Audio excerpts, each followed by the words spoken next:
Most men are taught to focus on results, to push harder, to achieve more, to hold it all together. But what happens when all of that stops working?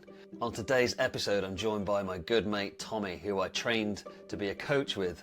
He's a performance coach and he works with elite athletes, but this conversation goes way beyond sports. We talk about pressure and why so many men feel like they're not doing enough. Why men feel like they're losing control. And what actually happens when you stop chasing outcomes and start changing the way you see things. We get into mindset, we get into being a father, emotional resilience. So if you've been holding everything together recently and you can't quite figure out why, this is the episode for you to tune into. This conversation will help you feel steady. I hope you enjoy today's episode. Thanks for tuning in. Enjoy Safe Harbour. Hey everybody, welcome to Safe Harbour. It's that time again. And we're here hanging out today in the makeshift studio. Look at how cool your studio is compared to mine, man. Tommy's a very good mate of mine. We did some training together at our core coach training together way back. And you know when you sort of meet one of these men in your life and in the first moment I met you, I just knew like we had a connection. So it's really great to have you here on my podcast, Safe Harbour. I'm going to try and say your surname now. You only just told it to me. I could never. I just go, you know Tommy, don't you? Big tall guy, Swedish bloke, you know, bald head, really good looking dude.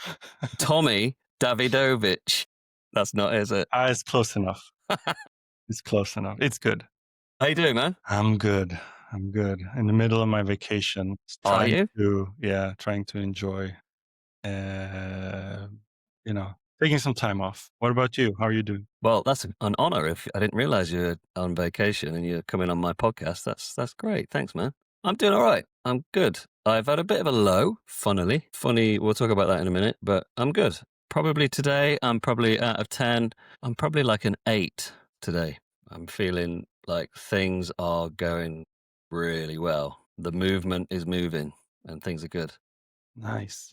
But it's nice to have you, man. You're looking well. And you've had a baby. Yes, I had a baby. Became a father a couple of years ago. And yeah, we like we spoke about, it's the most amazing thing, you know. Yeah. I never thought it would like really change me.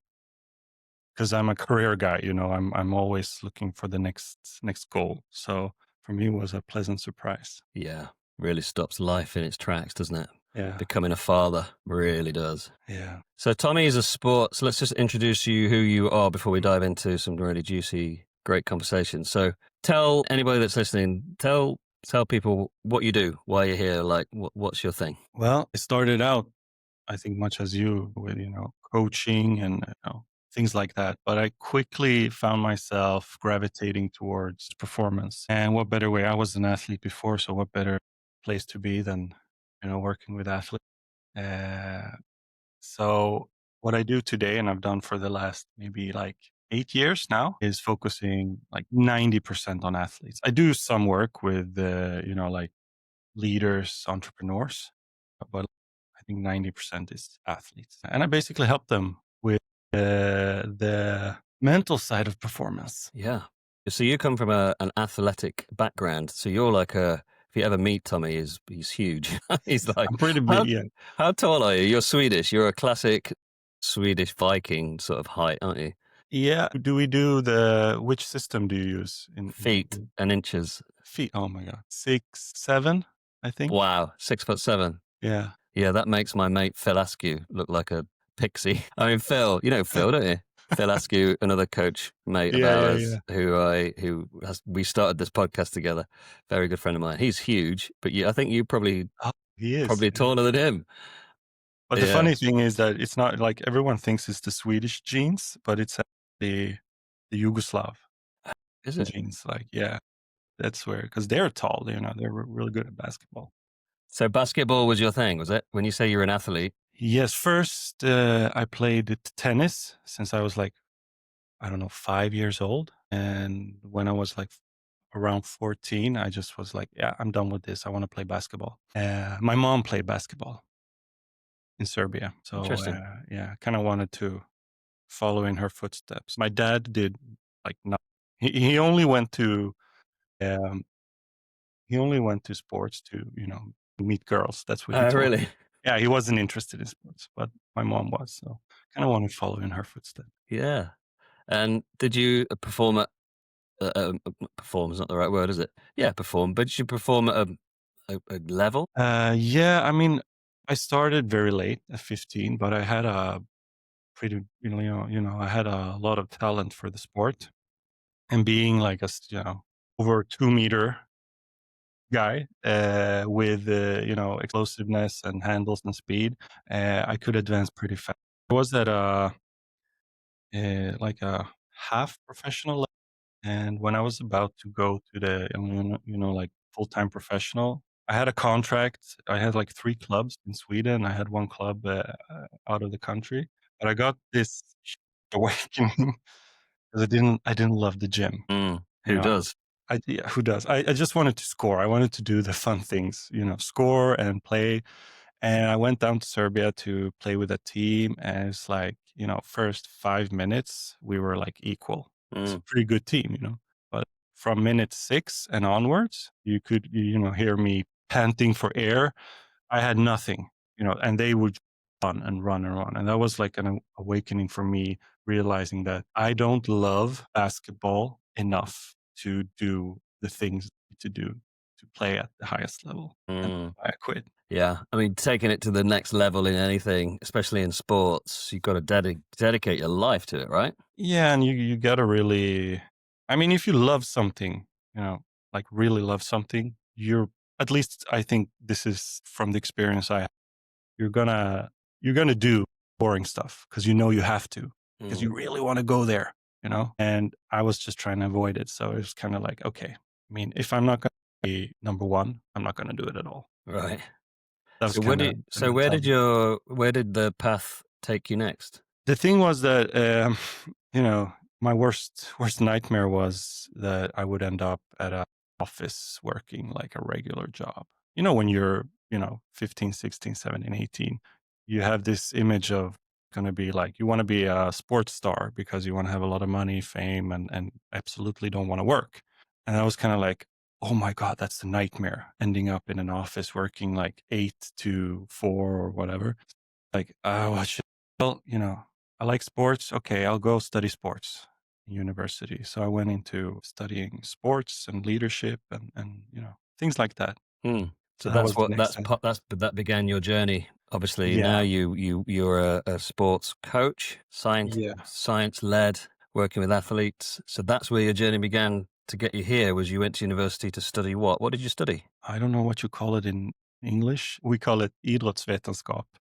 Yeah, I think that's what we call it here, actually. Yeah, same thing. Good. Sports science. Sports Sports science. science. Yeah, So much that's easier to say. yeah. I don't know why you would call it idrottsvetenskap. That's silly of you. But anyway, yeah. So I studied that, and I thought I would go into this, like, become, working with physical training, working with, Hmm. being like a sports coach or working at a club or something like that. And I did work my first, I think, 2 years in with like we had this company here, like a big chain of company of gyms that work with overweight people, like trying Hmm. to help them lose weight. And so it was about training, but it was also about the way you look at things, mindset, habits. That's kind of where my interest started going more and more towards that. Hmm. But actually, it wasn't until my next job that I met one of my closest friends today, and he kind of inspired me to do something more. That's where I kind of like understood that, okay, I want to help people in some way. I didn't know how, but I wanted to coach. I wanted to help them, inspire them, and so on. So I think that's where my journey started. Now, I thought Hmm. that would first be with, like, I just wanted to work with people who had like drive to change something. And I thought that would be like business people, entrepreneurs, stuff like that. But slowly but surely, I kind of like gravitated towards sports. Hmm. So tell me, what does that actually look like when you're working with, say, a basketball player? The experience that he's going to have working with you. What does that look like? Well, it's the same for everyone, because I usually tell people, like, I don't need to be an expert in your sport. I'm an expert in how the brain works, how your body works, and how we can kind of like manipulate in a good way.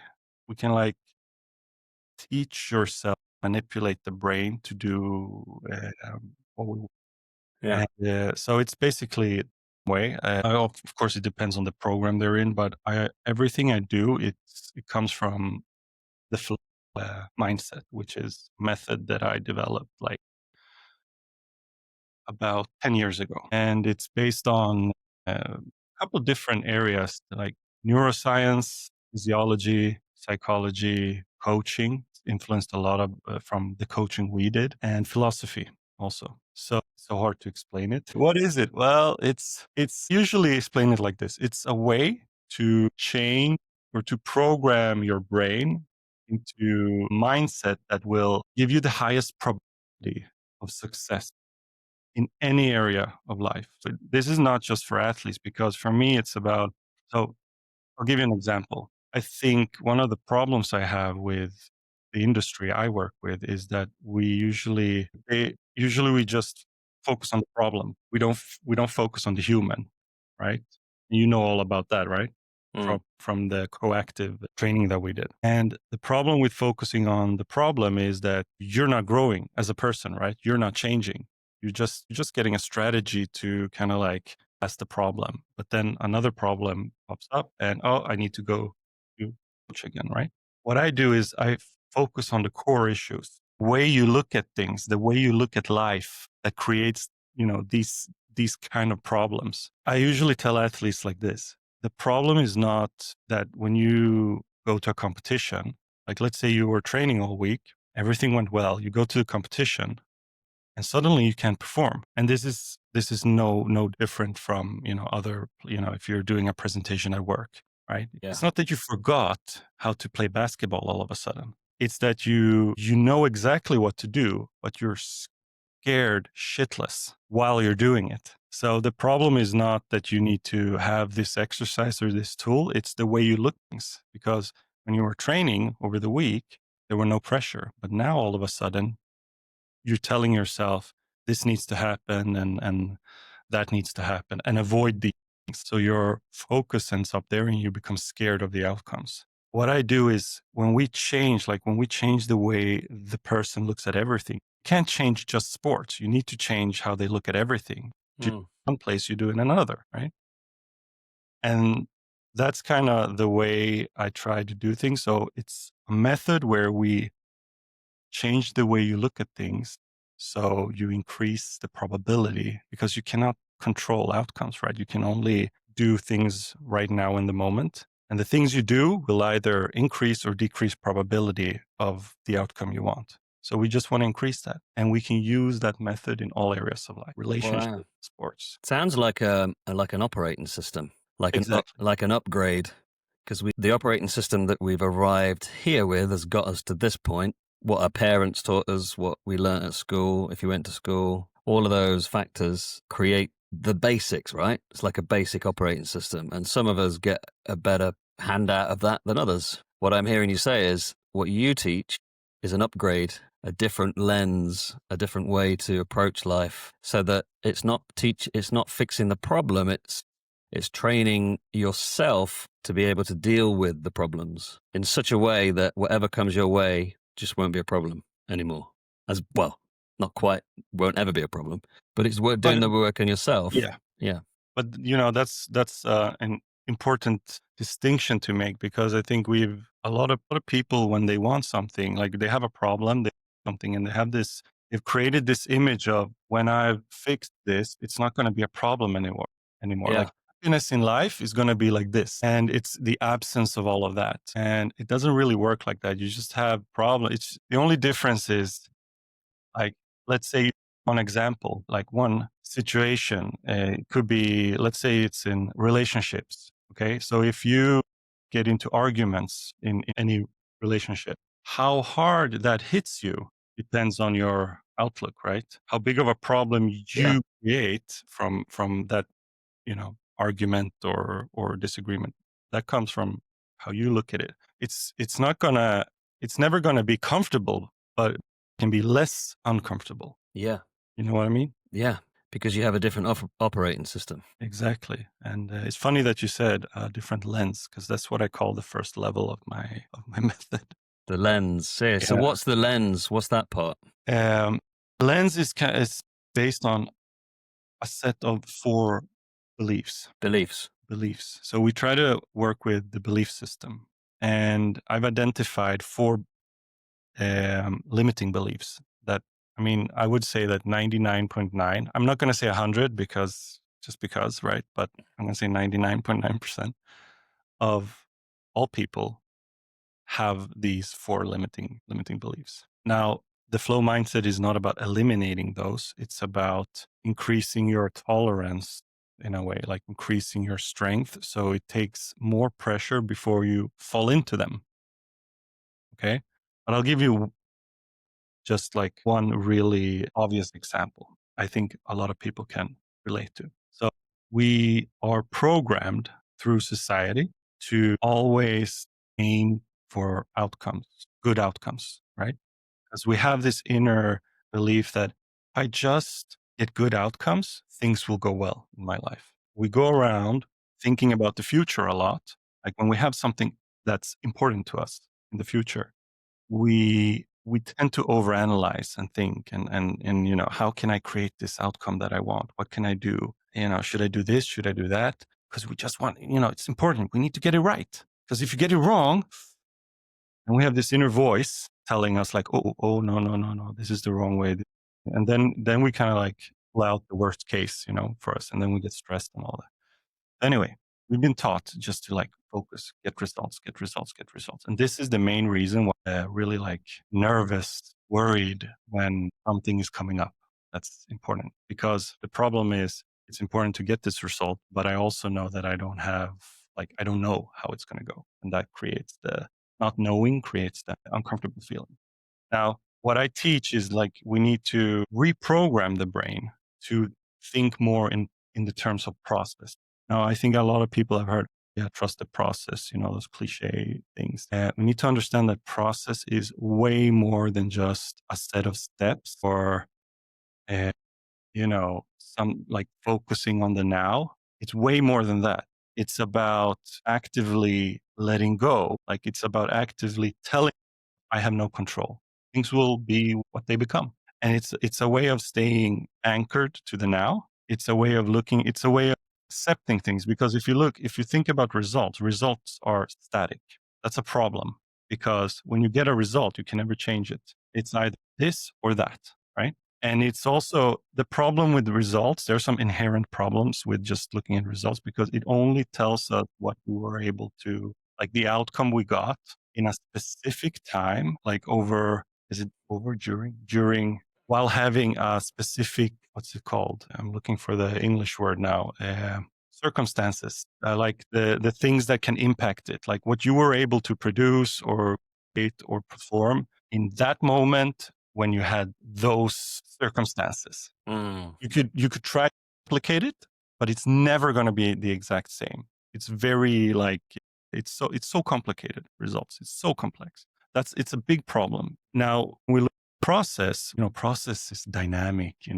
We can expect ups and downs. It allows us to, well, this is a part of the process, and that's how that this feels shit, but that's how it is, and it will go up. And we don't take it so serious. Okay, so it gives space and permission.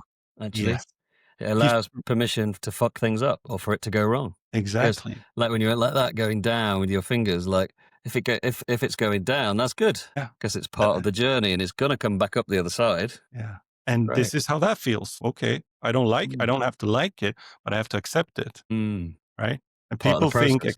acceptance is that, okay, now it's okay. Acceptance is not like that. It's uncomfortable as hell. Right. But it's more like, I don't like this, but okay, that's how it is now. Yeah. Can't wait for it to be over. Another word that comes up for me is surrender, actually. Surrendering to the process. That's a great word. I'm going to use that. We'll see how that lands with my clients. But I think it's also like when you phrase words have a lot of power. So we need to also take control of that, right? So we're not ending up telling ourselves that this is everything. If I do this, if I don't succeed here, I'm a failure. And that's process as well. Like we need to. There's a lot of things. I can't go into Mm. everything. But one more important thing about process is that it's also a way of looking here and now and the value of the process. That can be like, well, how do you feel when you're in this process? Is it fun? Because a big problem, and I think a lot of people can also relate to this, is that we judge experiences based on the result you get. The result. Yeah. And I have a really, like, I think it's an interesting story. I was coaching this basketball team as their mental performance coach. And it just hit me there when I was looking at them during a game. And I saw that when things went, everyone on the court were like, heads up high, energy, running around. You could see the bench. They were, loud, cheering on, having a lot of energy. And as soon as they started like missing or the other team started scoring, you could see the energy drop, the bench. It looked like they were not having fun anymore. Mhm. But I was just thinking, like, how is that even possible? Because if you're a basketball player, playing basketball is fun, right? It's a fun thing to do. Now, why do they allow themselves to just look at like, okay, we scored, now it's fun, we missed. Like we allow ourselves this all the time. And process is about seeing that there's enjoyment, there's excitement, there's happiness, joy in every. I mean, obviously, I understand it's more fun to score than it is to miss. That's the outcome, though, isn't it? Yes. And outcomes are not irrelevant. Yeah. They're still important, but they're not the deciding factor of success. That's the problem. Okay. Because you can play the best game of your life and still lose, right? Yeah. I usually tell it like this. I can go into the Premier League finals and score 3 goals. I can do that. I don't have a single idea what I'm doing there on the field, but I can go. I'm a big guy. I can stand around close to the goal. When shoots the ball, it hits my head and goes in, and that can happen 3 times. The likelihood is extremely low. I probably have a higher likelihood of winning the lottery 10 times, but there is a, right? So what I'm saying is that anything happen, we can't control it, and this focus on the future also keeps us from getting into flow, because the only way to get into flow, if we actually want to play or perform as good as we can, we need to stay present, because it's in the present that flow can happen, because the neuroscience part of it is that it's closely linked. Flow is closely linked to dopamine. So you have an increase of dopamine when you get into flow. Dopamine is tied to Dopamine is tied to. focus. And Right. focus, if Yeah. you're in Yeah. the future, you're creating stress, cortisol, because you're Right. worried. You're thinking about everything that can go wrong. But if you're present, you can be focused. Those two things, like when you stay present over and over and you focus on things that kind of like draws your attention.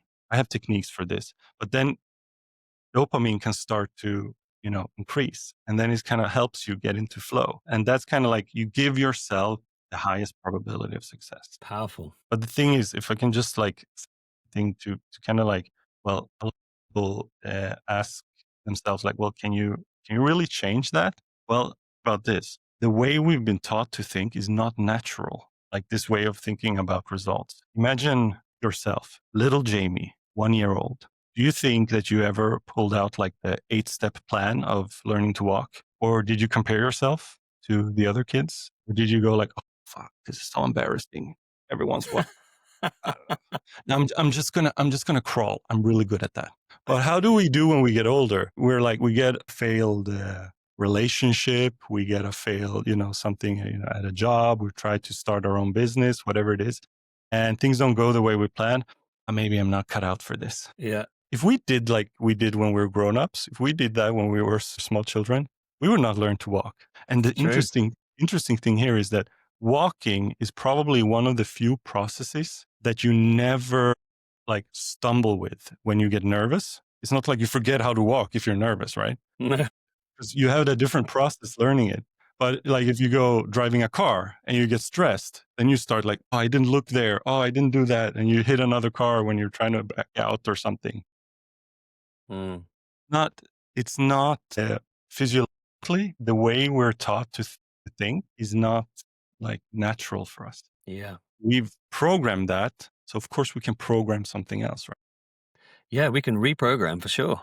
That's fascinating. Yeah. And that's the 2-day rule that I apply, is that, like, don't go any further than 2 days, because that getting beyond 2 days, starting to worry about the future, of trying to control things that we can't control. We've got no idea what's going to happen beyond 2 days, really.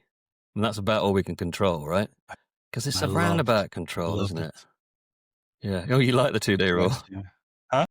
You like the 2-day rule? I loved it, and I really saw it exactly when I needed it, because it was like I was so stressed that day, and I mean, as a small business owner, solopreneur, whatever we call it, it's like a constant, a higher level of stress all the time, right? Yeah.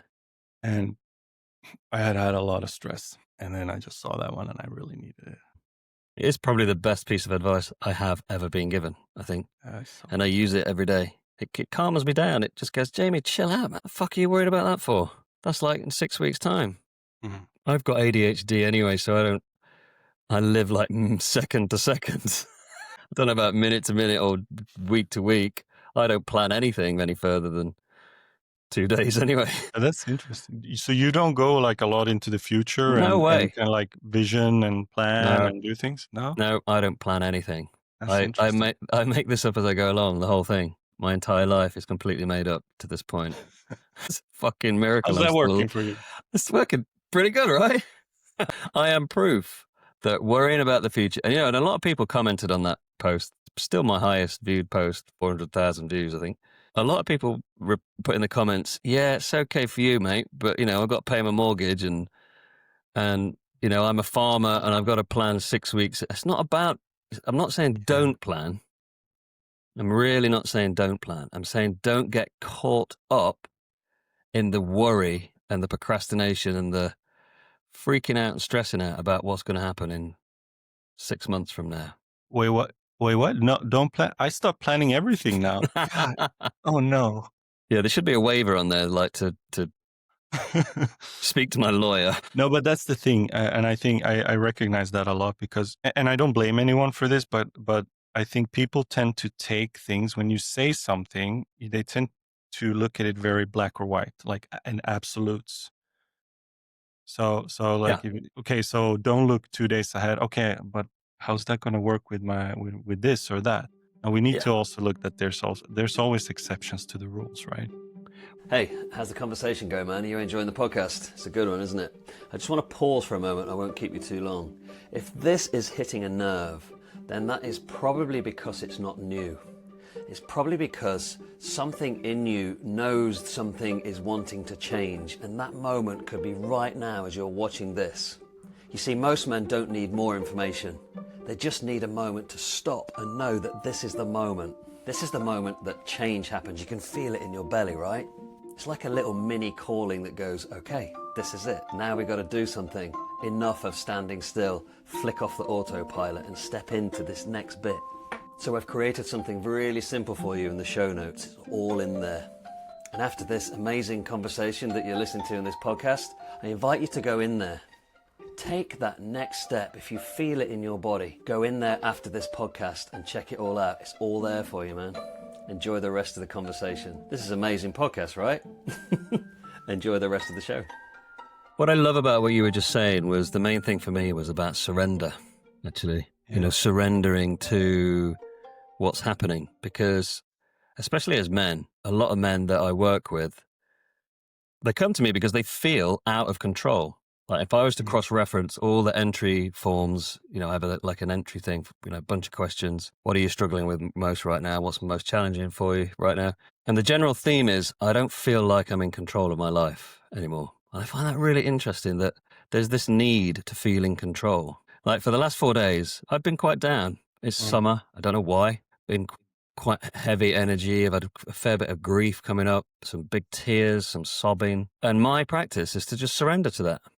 Just let it come. Try my hardest not to figure out where it's coming from, why it's here, what should I do about it, what do I need to do to fix this?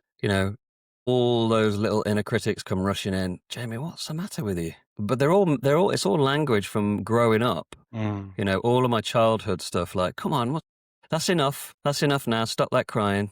Let's brush that off now. Let's carry, like push that away, push it down. Not my parents. I don't want to blame my parents. It's not them. It's just generally societally growing up in the 80s. That was like, brush it off. That's enough. Yeah.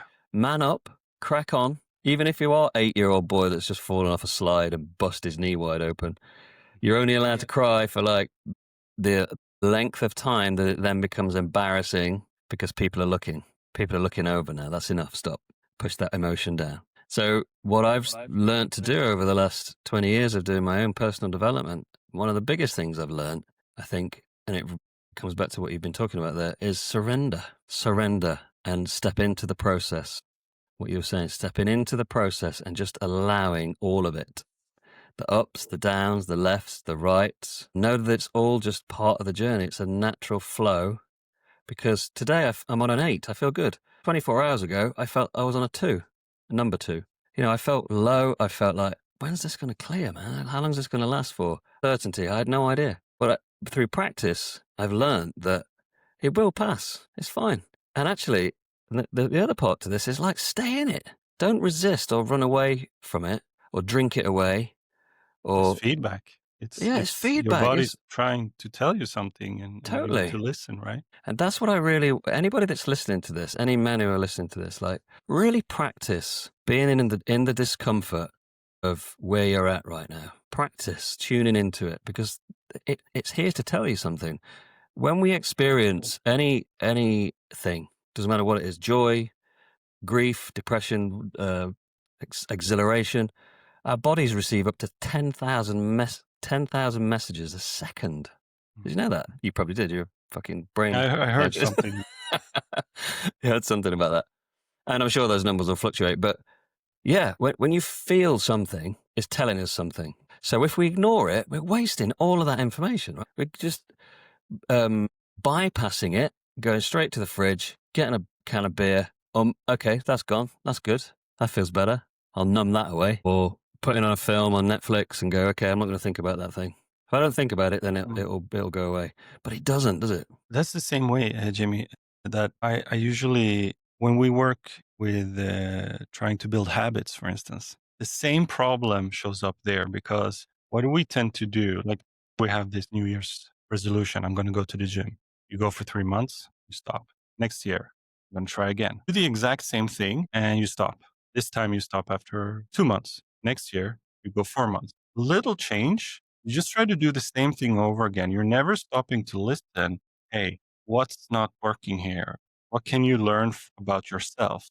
Because if you cannot do anything, it's your body telling you something, right? So, but we try to avoid the uncomfortable to such a degree that, when we fail, it's more like, brush it under the mat and move on, try again, instead of like, hey, this is where like, we want to fail, because that's where you can learn more about what's the right thing to do. Maybe you're not supposed to do it this way. But if you never stop to think about it, how are you ever gonna like really know yourself, man? Yeah, failure is fucking great. I love failyer.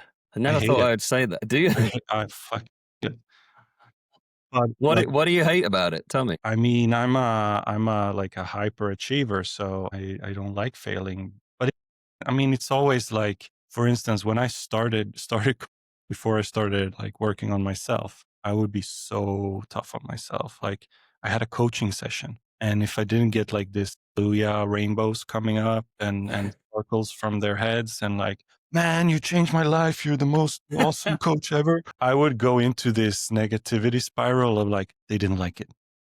It's probably not worth the money. Why are you even doing this? That's the same with anything, though, right? When we're starting out new, that's why I never played up until now. Don't play an instrument, because if I'm not Eric Clapton in the first week of learning how to play guitar, fuck that, I'm out of here.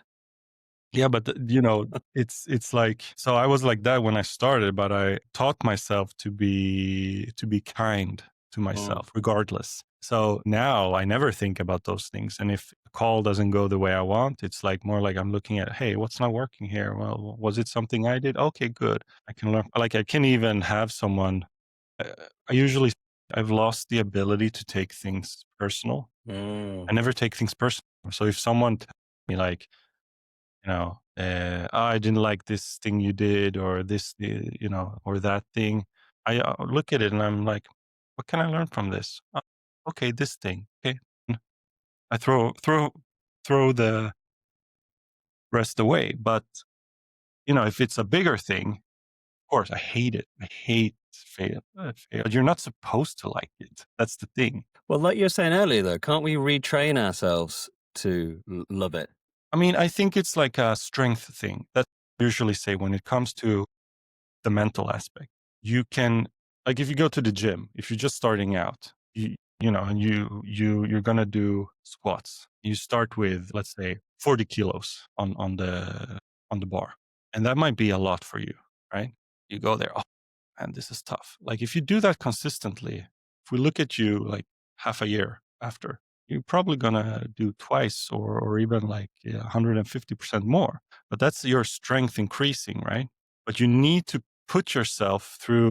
It needs to be tough. It needs to be tough. It needs to be tough all the steps if you're gonna advance. And that's the same way it works with mental training.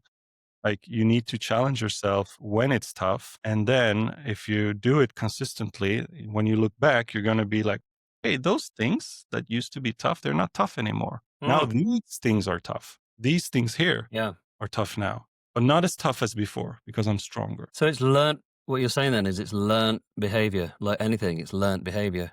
We Yeah. experience, if we start with little micro actions and we consistently keep doing those micro actions, make your bed, brush your teeth, routine, discipline, then those little micro actions are then proof when the outcome is good. They're like little dopamine rewards. They give me proof that this is working.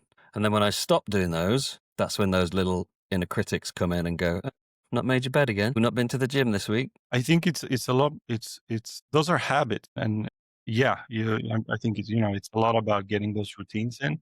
But those will be like it, if you have a habit, like, let's say you have like a routine every morning you do of couple different things. Doesn't matter. If you wake up one day, your dopamine is low, you haven't slept well, and your motivation to do those things might increase. Like, might be a lot more resistance inside. Okay. Now, the way much resistance you have towards doing something depends a lot on the way you're thinking about it. So if you think back on, I think everyone that has ever the gym probably have the experience of periods where it feels easy and periods where it feels hard. And the difference, I think, it the way you think about it. So tomorrow, gym again. I love it. Let's go. I feel good about this. The other period would probably, your inner voice would be like, I don't have time, stressful, it's boring, the way you think about it, right? But if you're gonna, if you want to really, one thing that changed everything for me was when I understood this simple fact is, if you want to think a certain way, you just need to have attention Say that again. Attention. density. Density. Yeah. What's The that? name of the game is attention density. It's basically, if you want to start thinking, I'm good enough, right? You need to think that a lot, regardless of how you feel those thoughts.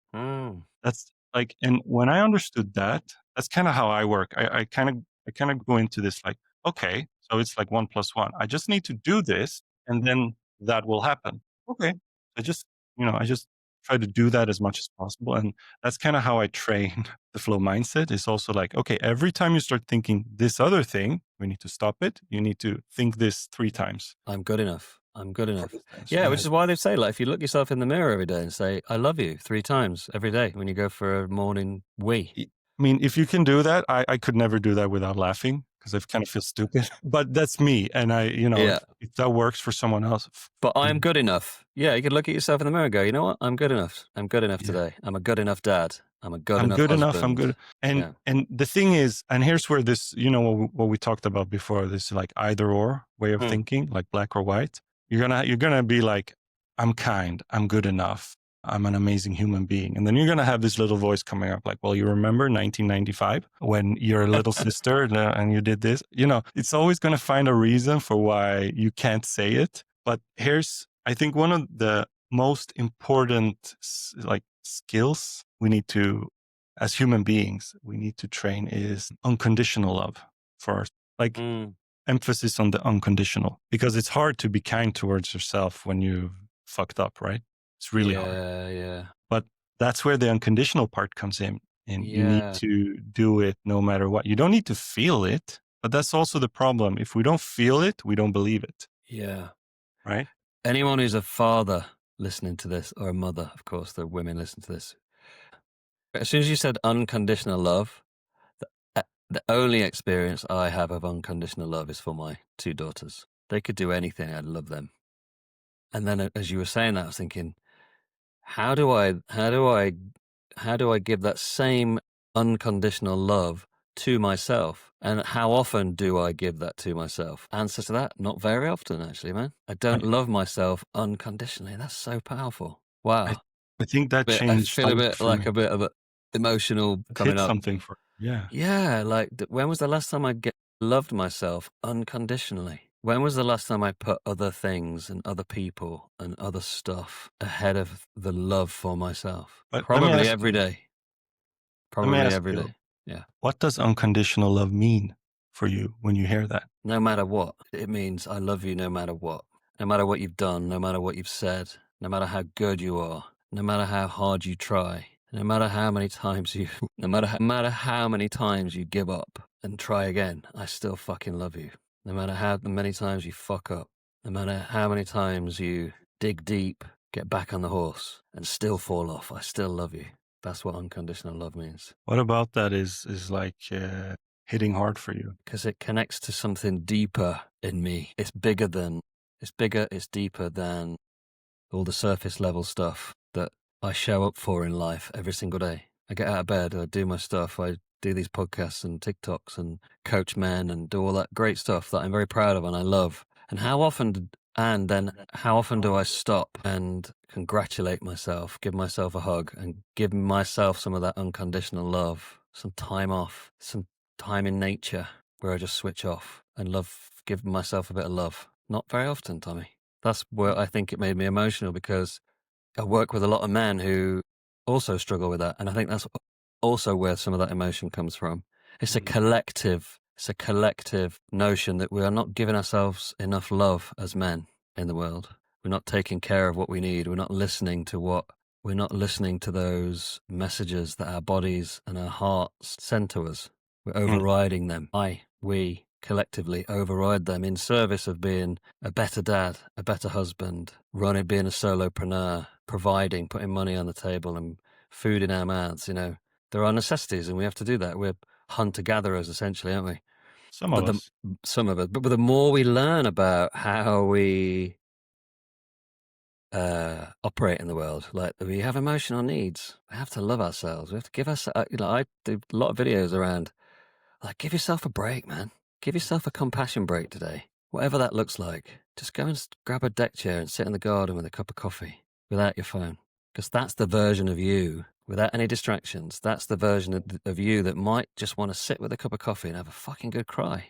Because if you stop for long enough to love yourself for long enough and really touch into that part of you that needs you, your little Tommy, your little Jamie, your little whoever you are listening to this, like, close your eyes and imagine what your little Jamie looks like, or your little Tommy, or your little Dave, or what does he fucking need today? What does he need? That's where the unconditional love from you needs to pour out, because that's where my little Jamie goes, you know what? I just need a cuddle, man. I'm having a bit of a tough time right now. Yeah, I see you. I know you're having a tough time. We've had a rough few years, haven't we? Yeah. Can we just sit and have a cup of coffee and a cry? Yeah, sure. Let's do it, man. Let's hang out for a while. Because I've been neglecting you, haven't I? You have a bit, yeah. You've been off doing podcasts and all that shit. So let's just sit and have a coffee in the garden. And I think that's where my number 3 was yesterday. When I was on a 3, it wasn't that I was sad or like depressed, or I was just like in a really introspective place where I just needed to hang out with little Jamie for a while and have a bit of a cry. And I did. I needed to cry. I needed to sob. I needed to miss my mum who died 2 years ago. All of that stuff. It's all there. It never goes away. It just sort of simmers around in the surface in this reservoir that I call my heart space. It's always there. Little Jamie's always just bobbing around on a little boat needing a hug at some point. And the interesting thing is also that I think many many guys, we stop, like we just move, we just go, go, go, go, move, move, move. And then, no, that's when it starts bubbling over because we never stop and think about what do I need. Yeah, that's when addictions kick in and marriages fall apart, and because we chase it elsewhere. Uh, Because we don't have the tools. We don't have elders in our communities anymore. We don't have rites of passage for our young men. We're not taught how to deal with our emotions or have a roadmap for the internal emotional geography that's fucking complex. yeah, Especially if we get into our 40s and our 50s and we've not done any kind of introspective work on ourselves. If we've not gone there and done the work and the retreats and the therapy, the coaching. No, if you get to 50 or whatever age and you've not done any of that, God, it's heavy lifting, man. It's like, don't fucking lift the lid. What if I lift the lid, what's going to come out is what a lot of men say to me. They go, I don't know if I can do this work. I'm scared of opening the lid. Nothing's going to happen if you open the lid. You might cry for a day, but you know what? No one ever died of crying. But they've certainly died of not lifting the lid and getting to the end and going, you know what? I'm going to have to check out here. I'm going to be one of those 12 men that just check out. Leave it's planet Earth. interesting you're saying that because my fiance, she said something like a couple of weeks ago that got me really thinking. Because I always see my father as someone who's like, not far from his. I think I know that he is terrified of feeling his emotions. He's like this classic dad, like he just gets angry, right? Mm. That's it. He gets angry, he gets annoyed, and he probably has ADHD, just like me and my brother. She said something that was super interesting because I see the way, because he never said I love you. None of my parents told me that that I can remember that they love me. I know they do. I feel their love. I don't doubt that, but they never said, like, they were not good with words. So I never came to my parents for emotional support. So I grew up being someone who was like, I fucked up every relationship I ever had because, I didn't even understand also that I had ADHD and, this impulsivity with my emotions and taking things super personal and, Mm. bursts and, like that. Anyway, I see how he is with my son. He's cuddling. He's the favorite. So he's cuddling him. He's giving him a kiss on the cheek and stuff like that. And my mom is like, like most, like I think women, mothers, grandmother, like so is a little bit like that, hugging and stuff like that. But my fiance said this: I think your father more in touch, like emotional, like he has that emotional side, if you know what I mean. Like he has this, how do I explain it? She said, I think he's more emotionally intelligent than your mother. And I was like, what do you mean? And she said, well, look at your mother. She doesn't know how to like act. She's not giving emotional support in any way. She's very much like, she tries more, but you can see your father is a lot more emotionally intelligent. He's just scared to death of his emotions. Yeah, that's the bit at the end. He's And I was like, scared. so clear. Because always when I could talk to my father if I needed to, and he would understand and he would talk and he would be able to kind of like take something and, look at it in different directions and all of that. I think my mom was more like, very simple in that sense, like one Mm. way, uh, you know, but he was totally different that way. And I Mm. think a lot of men, the problem is they're scared to death of their emotions. Yeah, I think you're right. My dad too. My dad is he's got a really deep range of Mm, emotion, and I very rarely get a glimpse of it. But he's like me. I came from him. mm, Genetically, I am him and my mum. Mum's not around now, but I get little glimpses of it sometimes. And I go, oh man, I'd love to get you on a 6-day deep cry dive station. retreat where we open him up, and sit in Yeah. circle. I love my dad to bits. And, it's not my job to do that for him. It's his life. That's Yeah. the other thing. We have to forgive our parents. I mean, they're We have totally to different. forgive them. It's You not just, their fault. It's not your dad's fault that he couldn't tell you that he loves you because it's generational. It probably came from his dad. It gets passed down. And my dad tells me he loves me every day, mm, but it was difficult to do that before. Maybe because of the work that I've done on myself over the years. It sort of slowly, hugs got longer, and the more I encouraged mm, it and nurtured it. But it's not their fault. I've done some work on that on myself. The Hoffman process. Wow, that was a big bit of work. mm. 7 days. Yeah, beautiful. A lot of forgiveness. But it's not their fault. they did the best they could with the tools they had, and that's what we're doing. And Yeah. our job is to give our kids the best chance in life, teach them some skills and help them feel safe and courageous and all of that rich stuff so they can go out into the world and do it on their own. And we, you know, some people say you can't help it if you fuck your kids up. It's kind of inevitable. At some point, we're going to pass things on that, or do things, say things, act in a certain way. But we're doing the best we can. And anybody that's We listening need to to be this as a okay with dad, that, we need to be right? okay with that. Yeah. That it doesn't have to be perfect to No way. be awesome, you know? All our kids want from us is our presence and our time. So if you're with your kids, be present with them. Put your phone away, especially if you've got little kids. Put your phone away, put it in a different room, hang out with them, play rough and tumble on the carpet, because before you know it, they'll be 20. Like my kids are 20 and 17 now, and they're just flying off, traveling around the world and doing cool stuff. And I don't see them hardly. I play That's rough what and tumble with my dad. So I go tickle him sometimes because I couldn't do that when I was little. But I found out when I got stronger, he was super ticklish. Yeah, So me and my great. brother, we screw with them all the time. Oh, that's great. You know, what a lovely way to end our Yeah, rich conversation today. To be a dad is a real privilege. it is. It's life-changing. And my dad's recovering from a knee operation right now, and I just want to, if he's listening to this, send him a big hug. And I love you, Dad. Quick recovery. You're amazing. Dads are great. So are mums, but dads are better, I think. Really? I'm the opposite. My mom is my favorite. We can't have favorites, dude. Now, a little bit, A slightly. little tiny bit. Yeah. Mm. Thanks for coming on my show today, Tommy. It's been a Thank rich you for having me. conversation. I've loved it, every second of it. Yeah. Do you want to? I'll put all the details of, you know, you can check out Tommy's website. It's got a very cool website, like it's like Nike or something. It's like top, different level. I always say if in another life or another career, I'd be a designer. Yeah, it's very cool.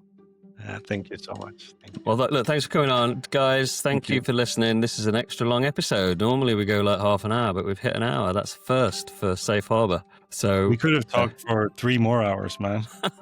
yeah. I'm glad you enjoyed the show, everybody. I'll see you on the next episode. Thanks again, Tommy. See you, man. Thanks, man. So that's another episode of Safe Harbour. Thank you so much for being here and listening in on this amazing conversation. And if you enjoyed today's show, give us a follow, give us a like, and share this with another man who you think might need to have this conversation. Another new guest next time. Tune in. Have a great day, man. And remember, you are amazing, right?